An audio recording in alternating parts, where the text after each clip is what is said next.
Secretaría de Prensa de la Presidencia de la República. Josué, bienvenido. Hola, hola, muy buenos días, Buenos días. a los radioescuchas y a ustedes. Muchas gracias nuevamente por la invitación. Muy contento pues de poder brindar a la población un poco de la información y de las acciones que se han estado ejecutando desde pues el inicio del plan invernal. No destaquemos únicamente el trabajo de este evento en particular, sino que lo que se ha venido haciendo a lo largo del año para que la gente pueda tener un poco claro qué es lo que se viene y qué es lo que hemos estado haciendo de trasfondo en estas actividades. Asumo que parte de la planeación del trabajo del director general de albergues tiene que ver con los pronósticos meteorológicos para la temporada de invierno.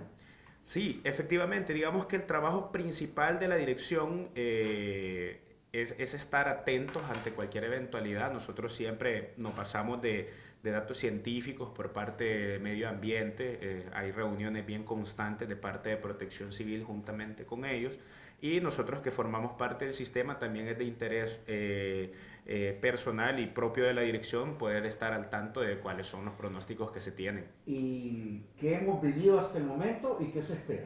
Digamos que si hacemos una comparativa, digamos, vamos a tomar de ejemplo este mes de junio, y lo hablábamos afuera del aire, afuera, lo decía de que junio del año pasado fue uno de los junios más complicados a nivel histórico de El Salvador. Digamos que habían pasado más de 50 años desde que junio no tenía un nivel de precipitación como lo que se tuvo el año pasado. Hablábamos de que en promedio la cantidad de milímetros de lluvias que se tuvieron el año pasado rondaba los 550 milímetros a nivel nacional. Y si lo hablamos a niveles focales, por ejemplo, en la estación que tenemos en Conchagua, La Unión, ellos alcanzaron valores de más de 1.300 milímetros de lluvia en esos 30 días.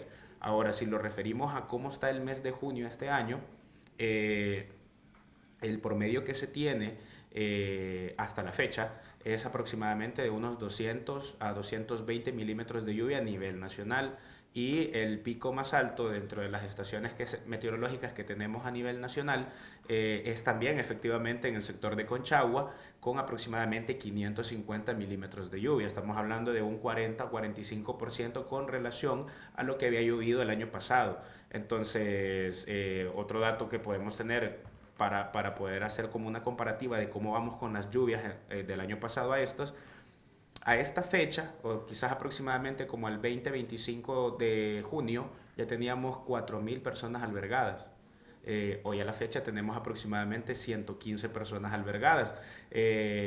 Hablando ya numéricamente, creo que tenemos un invierno que ha arrancado un poco copioso, pero no como lo No que habíamos tanto como el año percibido. pasado. Exacto, y digamos que ya lo que se viene, esto que hemos vivido desde el lunes 16, ha sido un efecto, una convolución de fenómenos. Digamos, tenemos la zona de convergencia intertropical, que es de las que más afecta en estos momentos y que también genera como una normalidad en relación a las lluvias. Ayer el ministro hablaba haciendo relación a esta zona de convergencia, también al efecto que provocó en su momento la tormenta tropical Eric y que ahora ya azotó en una zona de México, en Guerrero, con categoría 4 y se empezó a formar casi que en las costas de Centroamérica.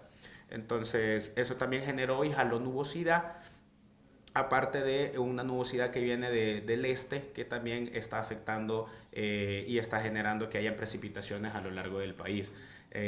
Ya ahorita digamos que esas tres, todavía la zona de convergencia sigue manteniendo presencia en las zonas costeras de Centroamérica y eso todavía genera que vayamos a tener precipitaciones todas las tardes, las noches muy probablemente, y que las mañanas las podamos seguir viendo justamente como hoy, que vamos a tener cielos medio despejados o incluso nublados, pero con muy poca precipitación, pero ya para las horas de la tarde sí vamos a esperar lluvias, 1 hora, 2 horas, pero no la misma cantidad de milímetros y no la intensidad que hemos estado percibiendo tanto domingo y lunes. Son fenómenos que de repente hay días que agarran picos, como fue el fin de semana, entre domingo y lunes. Y ante estas situaciones, el trabajo de ustedes no es hasta que viene ya la tormenta, tenemos que estar listos, ¿verdad? Sino que es algo que se viene planificando para que cuando venga la época lluviosa, y no solamente la época lluviosa, un temblor, ¿verdad? Otro problema en zonas vulnerables puedan tener ustedes la opción de llevar aquí a la gente. Y yo siempre me pongo a pensar por el trabajo de esto en años, que quizás una de las cosas más difíciles, Josué, es hacer que las personas abandonen su hogar y se vayan a los albergues ante una situación atípica. Claro, de hecho es bien curioso, ya lo he mencionado en reiteradas entrevistas igual y conferencias, la dirección relativamente es una dirección joven, sí pertenece al Ministerio de Gobernación, y de hecho es muy importante y relevante que forme parte de ellos porque nos apegamos a toda la estructura que Protección Civil tiene, que es una dependencia del mismo ministerio. Entonces, digamos que la dirección opera bajo esa cobija de lo que es Protección Civil, obviamente con responsabilidades totalmente propias, como es el tema de los albergues o los usos de espacios temporales para las personas que carecen de estos espacios. Digamos que antes de que la dirección se creara, no había nadie o un responsable o alguien a quien, lo vamos a decir así, alguien a quien señalar que tuviese la responsabilidad de proteger a estas personas.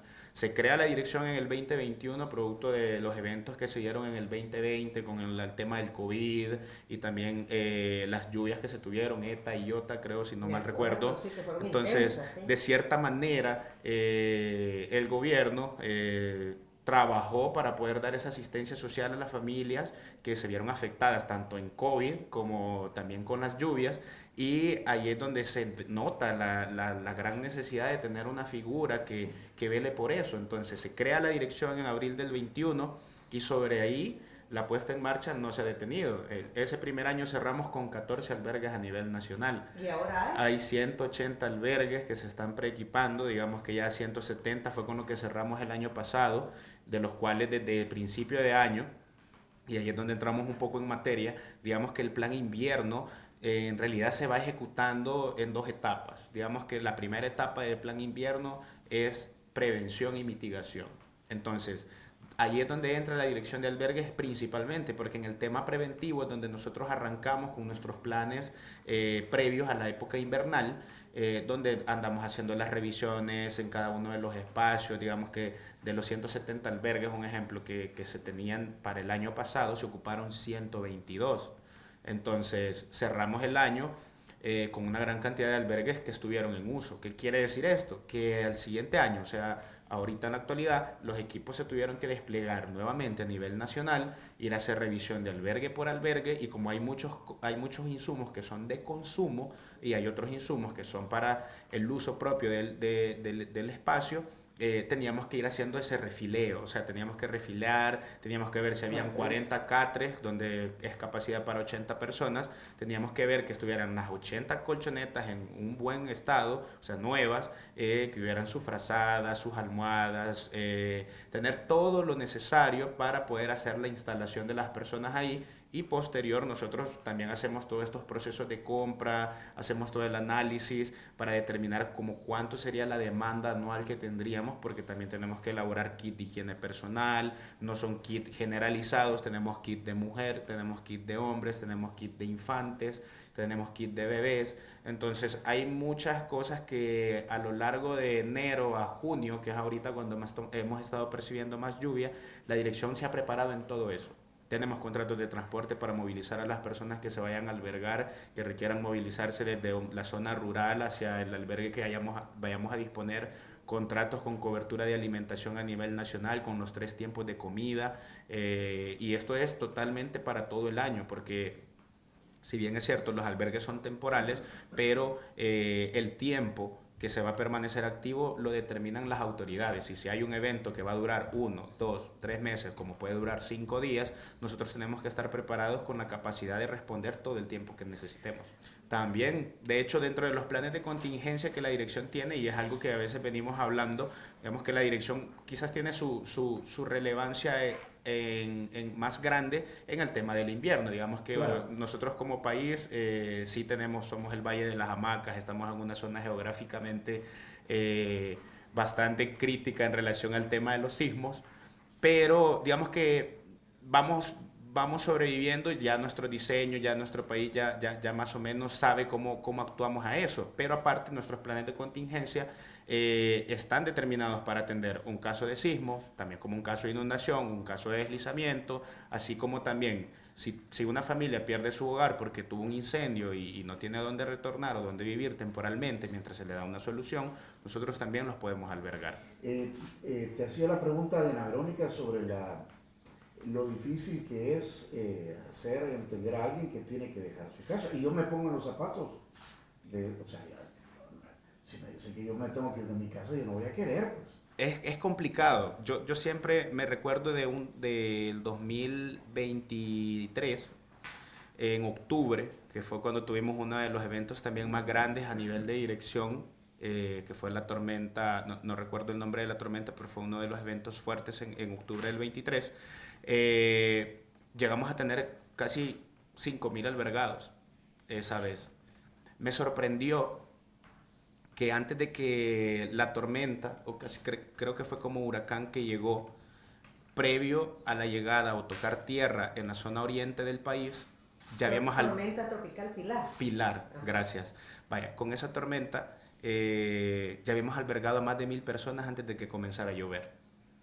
Y nos han de decir, pero o sea, la gente no está acostumbrada a moverse sin que vea el agua a las rodillas, sin que vea el agua hasta la cintura o sin que necesiten, más allá de ser evacuados preventivamente, ser un rescate, ¿verdad? Porque ya las condiciones de verdad ya atentan contra la vida de cada uno de ellos.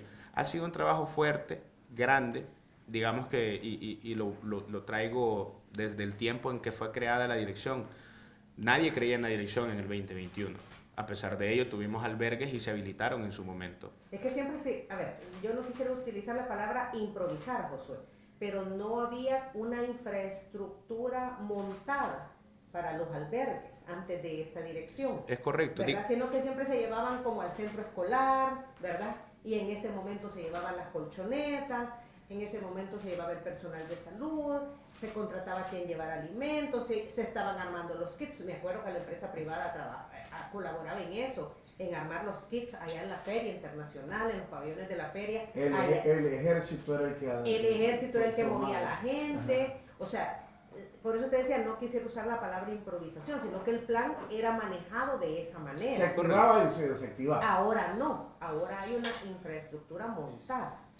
Nosotros ya tenemos protocolos de actuación ante cualquier eventualidad, sabemos cuáles son los roles de cada una de las instituciones, porque digamos que el esfuerzo, si bien es cierto, la dirección es la responsable o la garante de ver que se cumpla todo en relación a los albergues, pero nosotros sobre nuestra dirección recaen muchas instituciones, o sea, nosotros tenemos una comisión técnica sectorial de albergues. La comisión técnica sectorial de albergues la conforman diferentes instituciones y organismos del Estado. Despacho de la Primera Dama, Instituto Crecer Juntos, CONAPINA, ISDEMU, Ministerio de Educación, Ministerio de Salud, Fuerza Armada, Policía Nacional Civil, entre otras, así como organismos como OIM, World Vision, PMA, ACNUR, incluso la misma diáspora como tal, pero que no tiene presencia aún todavía en la comisión, se suman a esta labor. Nosotros tenemos reuniones mensuales entre toda la comisión donde determinamos cuáles son las actividades que se han venido haciendo a lo largo del año. Y algo que también se deja de lado y que quizás no lo toman, quizás no se logra ver porque no es algo que nos guste comunicar, pero la dirección está en constante capacitación. Nosotros tenemos enlaces a nivel nacional, tenemos enlaces regionales, departamentales, tenemos la misma dirección en gobernación y los organismos internacionales a veces nos colaboran mucho con el tema de capacitar. Entonces, eso es importante porque nos apegamos a las normas internacionales, normas esferas, normas que se requieren, porque no solo acá en el país se alberga, sino que a nivel nacional estos protocolos ya están. Entonces, lo que nosotros tratamos de hacer es tener estas normativas, ver cuáles son los estándares internacionales que se tienen y sobre esto tropicalizarlos a las necesidades o cómo es el comportamiento en nuestro país. Digamos que hay muchas normas que son bien estandarizadas, pero necesitan un par de modificaciones de tal manera que se vuelvan operativas o funcionales en nuestro país. Claro, o sea, que en la práctica sí funcionen de acuerdo a nuestra cultura, es lo que tú dices. Correcto, porque hay muchas cosas que tienen que ver con temas geográficos, con condiciones climáticas, digamos. Por ejemplo, hay países que tienen el tema de albergues temporales, pero en su país nunca hay sismos. Entonces ese criterio no lo pueden tomar en cuenta ellos. En cambio, nosotros sí tenemos sismos, tenemos lluvias, deslizamientos, tenemos una variabilidad de condiciones en las cuales el albergue es importante. Entonces nosotros tenemos que ir adaptando, ir viendo cuáles son las experiencias de países que han tenido situaciones muy similares a las nuestras y sobre esa marcha vamos haciendo esos ajustes. Nosotros nos vamos capacitando en cuestiones sociales, también en cómo hacer el trato a las personas, principalmente por el tema del convencimiento de poder mover a la gente hacia los albergues. Es complicado y es algo, como lo decía, desde 2021 a la fecha, hoy la gente ya tiene más credibilidad en la dirección, pero es porque de verdad estamos así al pie del cañón, de verdad demostrando que nos interesa el trabajo y que de verdad la prioridad son las personas. Entonces, si yo puedo decir si es medible la condición en cuánto cree la gente ahora de la dirección de albergues cuando se creó a lo que es ahora, ha crecido mucho. Josué, y la gente que tiene una vaquita, la gallina, los patos. Fíjese cómo hemos venido... Todo eso que pasa. Fíjese cómo hemos venido evolucionando y ahí es donde también el Estado como tal, o sea, la gestión del presidente Nayib al ser asertivo con las personas, es importante. ¿Sabe por qué? Porque antes, digamos, dijimos, la gente necesita albergarse. En todos los eventos que se han dado adelante, cada vez hemos ido modificando muchas cosas. ¿Qué pasó? En Tormenta Pilar, efectivamente, nos empezábamos a topar con que la gente en la zona del interior del país me decía, yo no me puedo mover porque aquí están mis gallinas, yo no me puedo mover, aquí están mis pollitos. No, mire, mi perro aquí lo ando, mi gato aquí está, acaba de tener perritos. O sea, una situación donde la gente decía, yo no me muevo sin mis animalitos, sin mis mascotas, lléveselo. Entonces empezamos a adecuar, de hecho en Zaragoza tenemos un albergue, que hay un albergue para mascotas incluso dentro del mismo albergue, para considerar a esos peludos o a todas esas mascotas que se pueden tener o domésticas. Yo he visto fotos e imágenes de los albergues y y tienen un área, ¿verdad? Claro. Y llevan veterinarios también para darles atención. Y ahí es donde le dan atención al humano, le dan atención a los animales. Es correcto, y ahí es donde entra la segunda etapa. Ya desde todo esto que hemos visto, ahora, ¿qué pasa con usted dijo, y si tienen una vaquita, pero y si tienen una vaca? O sea, una vaquita, hablamos de un ternerito. Correcto. Pero si hablamos de una vaca, entonces ahí es donde el Ministerio de Ganadería y Agricultura creó albergues para animales bovinos y animales más grandes, de granja. Entonces, el año pasado, con todas las afectaciones, específicamente en este sector, en este periodo del año, ya habían albergues de animales habilitados a nivel nacional.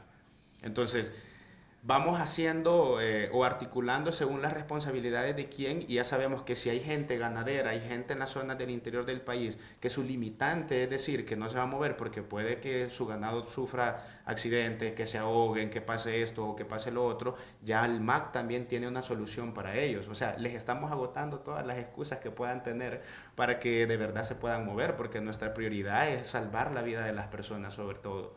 Entonces, tratamos de reducir la cantidad de condiciones que los atan a ellos a no moverse. Algo que sí no vamos a poder evitar es el amor por las cosas materiales, pero uno es consciente de lo que a uno le cuesta tener las cosas que tiene, y que una tormenta venga, inunde tu casa a la mitad y tengas pérdidas casi totales, afecta. ¿Ya? Afecta mucho. Yo sé que no te corresponde, Josué, pero uno se pregunta también porque, a ver, vivimos en un territorio vulnerable. Eso es un hecho, eso ya está estudiado. Sin embargo, las afectaciones continúan siendo las mismas. Y ahí tienes el tema de la comunidad Nuevo Israel, ¿verdad? Claro. Que siempre se vuelve un ícono al momento de época lluviosa, porque hay viviendas donde no deben de estar. Claro. Ajá. Y eso es bien crítico. Yo traía a colación, y quizás me voy a salir un poco del tema, pero ya que lo comentan, por ejemplo, en México, el cambio climático ha sido tan abrupto que uno de los ríos, creo que es en Torreón, no recuerdo bien la provincia de México, se secó. ¿Qué pasó con el sector inmobiliario? Empezaron a querer llenar todo ese sector de donde pasaba la ribera del río y hacer residenciales, hacer edificios. Entonces, ya han pasado varios años sin que pase una correntilla de agua ahí, pero se nota la formación geológica de que eso es un río. Entonces, ¿qué hizo el Estado de México?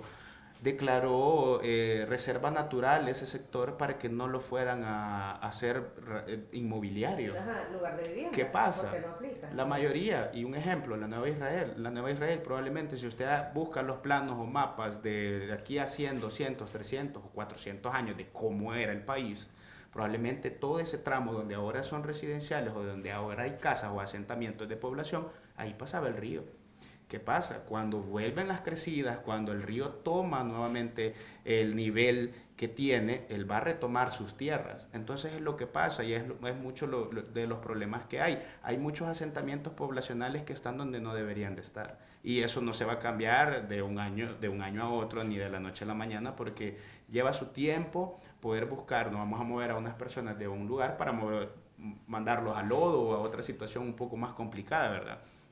Pero creo que es parte de la gestión que se está haciendo y el garantizar también que mientras se les dé una solución definitiva a todas estas personas, porque sí hay proyectos a futuro donde se están movilizando y se puedan hacer asentamientos o reasentamientos, como es lo correcto, de todas estas zonas donde sabemos que día con día e invierno con invierno toca albergar. En su momento fue la Santa Lucía, en mucho tiempo en el sector de Ilopango. Se han hecho obras de mitigación que han resuelto y ahora creo que ya no es una noticia de todas las noches que llueve que el agua inunda la mayoría de las casas.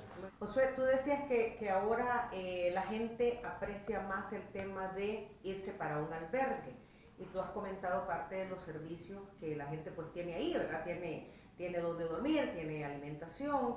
Yo he visto imágenes sobre el apoyo que se tiene con los niños, psicólogos, terapia, juegos, que es parte también, entiendo, y si pudiésemos ampliar al respecto, de los servicios que se dan en los albergues.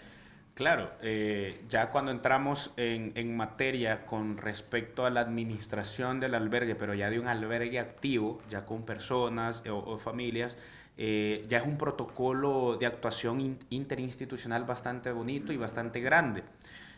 Hace momento mencionaba de que tenemos una comisión técnica sectorial de albergues, que dicha comisión pues la tenemos o sea, la presiden muchas instituciones, o sea, forman parte muchas de ellas, y cada una vela por su responsabilidad o por sus personas.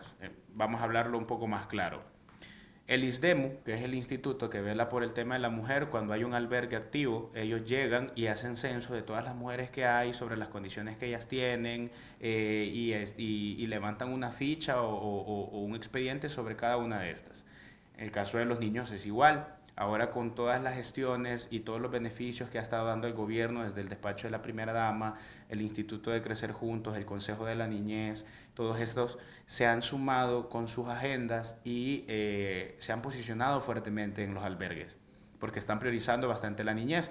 Entonces, desde tener actividades lúdicas como para llevar materiales didácticos, como para llevar atención, llevar pediatras, llevar apoyo psicosocial, darle seguimiento a los casos de los niños que llegan a cada uno de estos albergues, todo lo hace la comisión, pero por cada una de las redes o de los brazos articuladores, o sea, por cada una de las carteras del Estado competente en su área.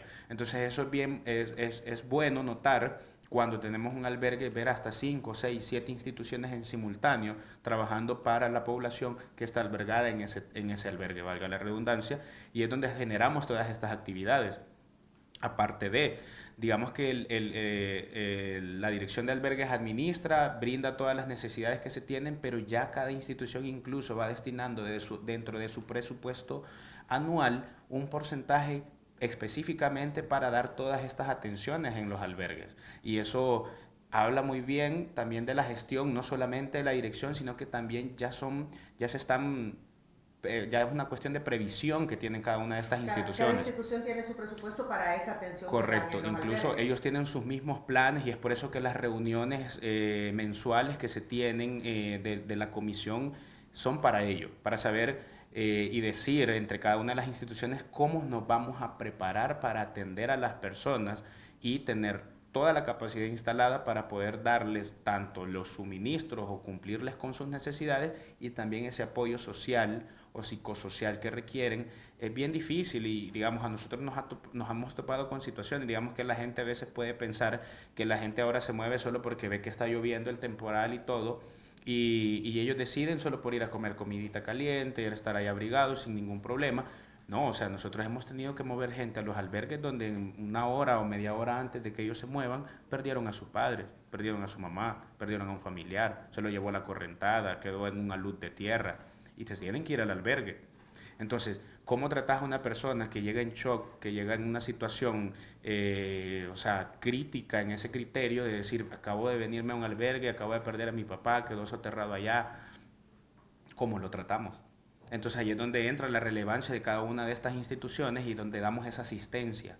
Y no solamente en el albergue, sino que yo lo mencionaba en una entrevista ahora en la mañana, y les decía, el Ministerio de Salud no solamente te trata en el albergue, hemos tenido muchas situaciones en donde las personas a veces no saben que van a padecer una enfermedad degenerativa o una enfermedad crónica, pero en el albergue cuando le hacen el estudio, le hacen el chequeo y todo, los doctores que están en el sitio determinan que esa persona necesita darle seguimiento. O sea, ahí, O sea, ahí le detecta. Ahí le levantamos la no, ficha. de otra forma no hubiese tenido ese diagnóstico. Muy probablemente, porque digamos que hay muchas personas vamos a hablar igual en el interior, que tienen dificultades para movilizarse o quizás su costumbre es decir, me voy a tomar un tecito de estas plantitas o un tecito verde que se me va a caer mejor que un medicamento que me puedan dar, pero ya al momento de cuando llegan al albergue, que es muy común también en esta época lluviosa, que lleguen con enfermedades de arbovirosis, ya sea una gripe, una tos o fiebre o todo lo que tenga que ver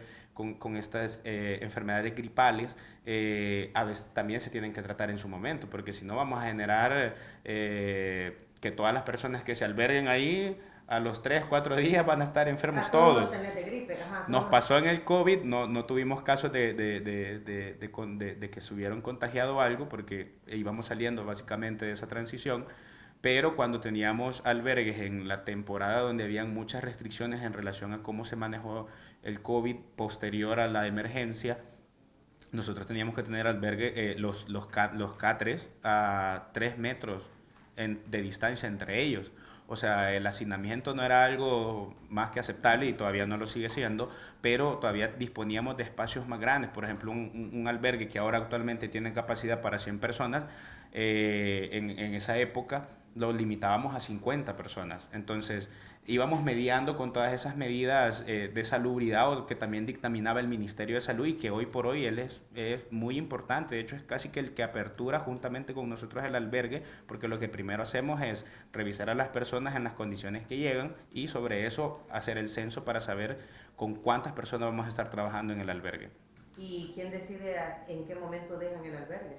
Eso ya depende mucho de las autoridades y también un criterio personal. Pueden haber dos cosas. Por ejemplo, y si hay situaciones de albergues donde las familias ha habido una inundación o se han evacuado por algún riesgo de desbordamiento de río, pasado el tiempo desde que ya el cauce del río llega a su normalidad, ya que las instituciones han hecho inspecciones, ya que las alertas que se tienen y los tiempos prudenciales que se han dejado de alertas pasan, como puede ser el caso ahorita que estamos en alerta amarilla, nosotros no movemos a las familias hasta que las autoridades determinen que ya el riesgo en el tramo, en el sector donde ellos residen, es nulo o ya ha pasado los problemas que se han tenido, producto ya sea de lluvias o cualquier otro efecto, nosotros podemos retornar a la familia, pero dependemos de ese banderillazo, es decir, ya pueden retornar. Es protección civil. Protección civil desde su nivel